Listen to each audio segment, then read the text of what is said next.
करीब 13.8 अरब साल पहले। ना समय था, ना जगह, ना रोशनी, ना अंधेरा। सब कुछ एक बिंदु में सिमटा हुआ था। इतना घना, इतना गर्म कि कल्पना भी हार जाए। फिर एक क्षण आया जब उस बिंदु ने फट कर ब्रह्मांड को जन्म दिया। यही था बिग बैंग। एक अदृश्य ऊर्जा का विस्फोट जो फैलता गया, ठंडा होता गया और उसी के साथ बना समय, स्थान और पदार्थ। बिग बैंग के बाद पहले कुछ लाख सालों तक ब्रह्मांड में बस ऊर्जा की आदि थी। फिर धीरे धीरे वो ऊर्जा ठंडी हुई और बनने लगे हाइड्रोजन और हीलियम के परमाणु। यही से शुरू हुआ गैलेक्सी बनने का सफर। सोचो, वो पल जब ब्रह्मांड के पहले तारे जले होंगे, पहली बार किसी दिशा में रोशनी फैली होगी। यही रोशनी आज भी अरबों साल बाद हम तक पहुंच रही है, सितारों की चमक बनकर, गैलेक्सियों की धड़कन बनकर।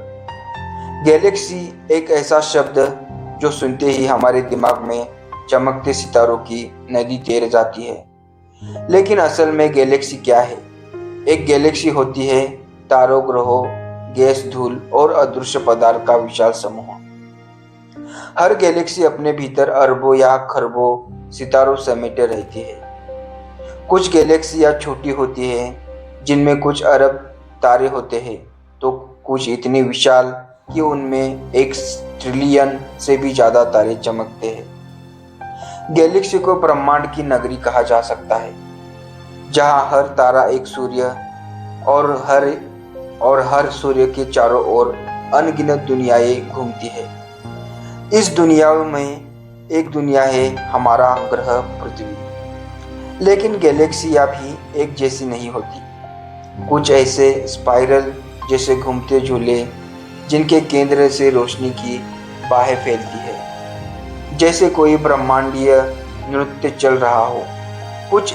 कुछ है एलिप्टिकल, गोल और घनी, जिनमें पुराने और थके हुए तारे चमकते हैं। और कुछ है गेरुगल, जिनका आकार किसी तूफान के बाद धूल जैसा होता है।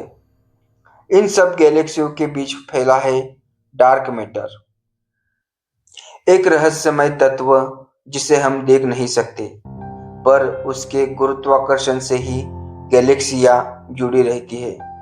बिना इसके सब कुछ बिखर जाए। सोचो, हर गैलेक्सी एक जीवित शहर है, जहां तारे जन्म लेते हैं, जीते हैं और मर जाते हैं, जहां नेबुला फूलों की तरह खिलते हैं और ब्लैक होल मौत की तरह चुपचाप निकल जाते हैं। और इनमें से की एक गैलेक्सी है हमारी अपनी मिल्की वे। रात के आकाश में जब तुम देखते हो वो हल्की धुंधिया चमक जो आकाश को 2 हिस्सों में बांटती है, वही है मिल्की, हमारी गैलेक्सी। यह एक स्पाइरल गैलेक्सी है जिसका व्यास लगभग 1 लाख प्रकाश वर्ष है।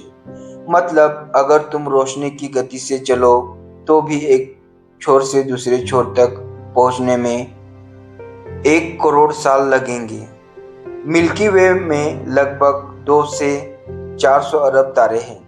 हर तारा अपने चारों ओर ग्रहों और उपग्रहों की दुनिया बनाए हुए है। उनमें से एक कोना, एक छोटा सा तारा, हमारा सूर्य मिल्की वे के आरायन आर्म में स्थित है, गैलेक्सी के बाहरी हिस्से में, जहां से वो हर सेकंड लगभग 220 किलोमीटर प्रति सेकंड की रफ्तार से घूम रहा है। सोचो, हमारा पूरा सौरमंडल इस गैलेक्सी के साथ घूम रहा है और एक चक्कर पूरा करने में लगभग 23 करोड़ साल लगते हैं। लेकिन गैलेक्सी का असली रहस्य इसके केंद्र में छिपा है, जहां मौजूद है एक सुपर मैसिव ब्लैक होल जिसका नाम है सेजिटेरियस ए। यह ब्लैक होल लगभग 40 लाख सूर्यों जितना भारी है। यह नजर नहीं आता, लेकिन इसका प्रभाव इतना गहरा है कि इसके चारों ओर तारे नृत्य करते हैं। जैसे किसी अदृश्य देवता की परिक्रमा में हो। वैज्ञानिक कहते हैं अगर हम मिल्की वे के केंद्र में झांक पाते तो हमें दिखाई देता एक ऐसा दृश्य जो किसी फिल्म से कम नहीं होता। गैस के बादल घूमते हुए, ब्लैक होल के चारों ओर आग की लपटें और उनके बीच झिलमिलाते तारे, मानो कोई ब्रह्मांडीय महायज्ञ चल रहा हो। मिल्की वे सिर्फ एक गैलेक्सी नहीं, यह हमारी कॉस्मिक पहचान है। हम इसके बच्चे हैं और जब हम आसमान की ओर देखते हैं तो असल में हम अपनी ही गैलेक्सी की गोद में झांक रहे होते हैं। ब्रह्मांड में हर गैलेक्सी एक कलाकृति है। कोई घूमती हुई शर्मिल नृत्य करती है तो कोई शांत गोल आकार में अपनी चमक बिखेरती है। वैज्ञानिकों ने गैलेक्सियों को मुख्य 4 प्रकारों में बांटा है। पहला, स्पाइरल गैलेक्सी, सबसे सुंदर, सबसे आम और सबसे आकर्षक रूप। इनका आकार होता है एक घूमती हुई डिस्क जैसा, केंद्र में चमकदार और चारों ओर फैली रोशनी की बाहें। हर बाह में अरबों तारे, गैस और धूल घूमते रहते हैं। मिल्की वे और एंड्रोमेडा दोनों स्पाइरल गैलेक्सी है। इनके केंद्र में होता है एक विशाल ब्लैक होल जो अपने गुरुत्वाकर्षण से भी पूरी गैलेक्सी को एकजुट रखता है। इन गैलेक्सियों की बाहें धीरे धीरे घूमती हैं, जैसे ब्रह्मांड अपनी धुन में कोई शाश्वत संगीत बजा रहा हो। दूसरा, एलिप्टिकल गैलेक्सी। ये गैलेक्सियां गोल या अंडाकार आकार की होती है। इनमें नए तारे बहुत कम जन्म लेते हैं। यहाँ पुराने लाल तारे बसते हैं जो अपनी जीवन यात्रा के आखिरी पड़ाव पर है। इनमें गैस और धूल बहुत कम होती है, इसलिए इन्हें बुजुर्ग गैलेक्सियां कहा जा सकता है, जैसी किसी बूढ़े तारे की शांति जो अब विस्फोट नहीं करता, बस मौन में चमकता है। तीसरा, इररेगुलर गैलेक्सी। इनका आकार किसी नियम का पालन नहीं करता। यह अक्सर तब बनती है जब 2 गैलेक्सियां टकराती है। उनके बीच की गुरुत्वाकर्षण शक्तियां उनकी आकृति को तोड़ मरोड़ देती है और नतीजा होता है एक आराजनक लेकिन खूबसूरत संरचना। इन गैलेक्सियों में नए तारे जन्म लेते रहते हैं। इनकी चमक और ऊर्जा अद्भुत होती है, जैसे कोई नई दुनिया बन रही हो। चौथा, लेक्टिकुलर गैलेक्सी। ये गैलेक्सियां स्पाइरल और एलिप्टिकल का मिश्रण होती है। इनमें डिस्क तो होता है लेकिन बाहें नहीं। इन्हें देखो तो लगता है जैसे ब्रह्मांड ने किसी गैलेक्सी को आधे रास्ते में रोक दिया हो, ना पूरी शर्मिल ना पूरी गोल। हर गैलेक्सी अपनी कहानी है, हर एक अपने तरीके से जन्मी है और हर एक अपनी अंत की ओर बढ़ रही है। लेकिन इन सब का मूल एक ही है, तारों का जीवन चक्र। हर तारा, हर सूरज कभी एक ठंडी धूल भरी बादल की तरह था। इन बादलों को कहते हैं नेबुला, जहाँ गैस और धूल एक साथ तैरते हैं। जब किसी जगह गैस का घनत्व बढ़ता है तो गुरुत्वाकर्षण उसे भीतर की ओर खींचने लगता है। धीरे धीरे तापमान बढ़ता है, दबाव बढ़ता है और एक दिन उस बादल के बीच हाइड्रोजन परमाणु आपस में टकराने लगते हैं। यही से शुरू होता है जादू, न्यूक्लियर फ्यूजन का जादू। हाइड्रोजन आपस में मिलकर हीलियम बनाती है और इसी प्रक्रिया में निकलती है ऊर्जा जो तारे को चमक देती है। नेबुला की गोद में तारा जल उठता है और जन्म लेता है एक नया सूरज। कुछ नेबुला इतने विशाल होते हैं कि उनमें एक साथ सैकड़ों तारे बनते हैं। इन्हें कहते हैं स्टार नर्सरीज, जैसे ओरायन नेबुला, जहां ब्रह्मांड अभी भी बच्चों को जन्म दे रहा है। लेकिन हर तारा सदा नहीं जलता, वो भी बूढ़ा होता है और जब उसका ईंधन खत्म होता है तो वो या तो धीरे धीरे बुझ जाता है या फिर एक विस्फोट में फटकर सुपरनोवा बन जाता है। यह विस्फोट इतना ताकतवर होता है कि आसपास की पूरी गैलेक्सी को रोशनी से भर देता है और इसी विस्फोट से बनते हैं नए तारे, नए ग्रह, यहाँ तक कि हमारे शरीर में मौजूद लोहा और कार्बन भी कभी किसी सुपरनोवा में बना था। मतलब हम सब तारों की धूल है। अब चलो गैलेक्सी के सबसे रहस्यमय हिस्से में, जहाँ न रोशनी है न समय, जहाँ सब कुछ बस गायब हो जाता है। वो है ब्लैक होल। ब्लैक होल तब बनता है जब कोई विशाल तारा अपनी ही गुरुत्वाकर्षण से अंदर की ओर ढह जाता है।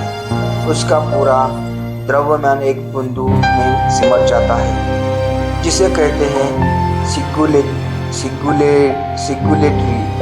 इस बिंदु का गुरुत्वाकर्षण इतना जबरदस्त होता है कि वहां से प्रकाश तक नहीं निकल सकता। इसलिए इसे ब्लैक होल कहा जाता है। हर गैलेक्सी के केंद्र में एक विशाल सुपर मैसिव ब्लैक होल होता है। मिल्की वे में सेजिटेरियन एंड्रोमेडा में M31 और कुछ गैलेक्सियों में तो ब्लैक होल सूर्य से अरबों गुना भारी होते हैं। ब्लैक होल सिर्फ निगलना नहीं, वो ब्रह्मांड की संरचना को बनाए भी रखता है। उसके चारों ओर घूमती गैसें गैलेक्सी के आकार को स्थिर रखती है। वैज्ञानिकों ने ब्लैक होल को सीधे देखने की कोशिश की और 2019 में पहली बार इवेंट होराइजन टेलीस्कोप ने एक ब्लैक होल की तस्वीर खींची। एक जलती हुई नारंगी रिंग के बीच अंधकार का गोला वो नजारा, मानो ब्रह्मांड का दिल धड़क रहा हो। ब्लैक होल सिर्फ एक विषानक नहीं, वो सृष्टि और संहार का प्रतीक है, क्योंकि हर बार जब वो कुछ निकलता है, वो ऊर्जा बनाकर गैलेक्सी को नया संतुलन देता है। रात के शांत आसमान में अगर तुम उत्तर दिशा में देखो तो एक हल्की धुंधली चमक दिखेगी। वो है एंड्रोमेडा गैलेक्सी, हमारी ब्रह्मांडीय पड़ोसी। एंड्रोमेडा यानी M31 मिल्की वे से लगभग 25 लाख प्रकाश वर्ष दूर है। लेकिन यह दूरी धीरे धीरे घट रही है, क्योंकि एंड्रोमेडा हमारी ओर 110 किलोमीटर प्रति सेकंड की रफ्तार से बढ़ रही है। वैज्ञानिकों का अनुमान है लगभग 4.5 अरब साल बाद मिल्की वे और एंड्रोमेडा टकराएगी। दो गैलेक्सियां, अरबों तारे, गैस और धूल के बादल एक दूसरे में धुल जाएंगे। सोचो वो दृश्य कैसा होगा। आसमान में दो चमकदार गैलेक्सियां धीरे धीरे एक दूसरे की ओर खींचती हुई। फिर एक ब्रह्मांडीय विस्फोट, जहां रोशनी और अंधकार दोनों मिलकर एक नई गैलेक्सी को जन्म देंगे, जिसका नाम वैज्ञानिकों ने पहले से ही रख दिया है, मिल्कोमेडा। यह टक्कर हमारे सौर मंडल को भी हिला देगी। सूर्य की कक्षा बदल जाएगी, लेकिन शायद पृथ्वी तब तक जीवित न हो, क्योंकि उसी समय सूर्य भी अपने आखिरी चरण में होगा, एक लाल दानव। फिर भी एंड्रोमेडा और मिल्की वे की यह टक्कर एक अंत नहीं होगी, बल्कि एक नए ब्रह्मांडीय युग की शुरुआत होगी। गैलेक्सियां अकेले नहीं रहती, वे परिवार बनाती है। गैलेक्सी कल्चर्स यानी समूह।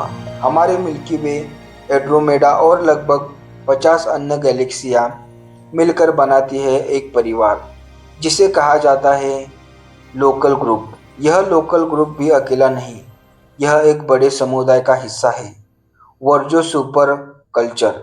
और वर्जो सुपर कल्चर भी एक और विशाल संरचना का हिस्सा है, लनीये किया सुपर कल्चर। लनीये किया का अर्थ है विस्तृत स्वर्ग। यह वो क्षेत्र है जिसमें 1 लाख से अधिक गैलेक्सियां है और इसका व्यास लगभग 50 करोड़ प्रकाश वर्ष है। मतलब हमारी गैलेक्सी जो हमें इतनी विशाल लगती है, असल में इन अनंत ब्रह्मांड की बस एक रेत का कण है। और जब हम कहते हैं ब्रह्मांड, तो याद रखो यह सब लगातार फैल रहा है। हर गैलेक्सी हर सेकंड दूसरी से दूर जा रही है। हम एक ऐसे समुद्र में हैं जिसका कोई किनारा नहीं, सिर्फ अनंतता है। हर गैलेक्सी एक रहस्य है, लेकिन कुछ इतनी विचित्र है कि मानो प्रकृति ने कल्पना की सारी सीमाएं तोड़ दी हो। सोमब्रेमो गैलेक्सी। यह गैलेक्सी दिखती है जैसे किसी ने अंतरिक्ष में टोपी रख दी हो। इसका उजला केंद्र और चारों ओर घूमती धूल की डिस्क इसे अद्भुत बनाती है।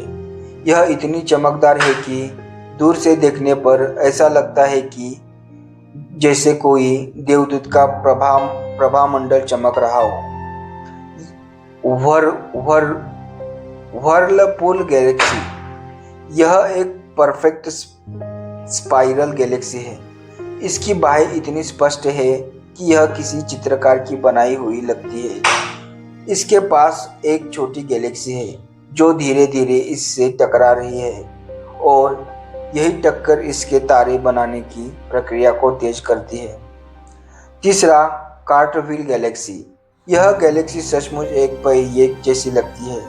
यह तब बनी जब एक गैलेक्सी ने दूसरी के बीच से गुजरते हुए उसके तारों को एक वृत्ताकार झटके में फैला दिया।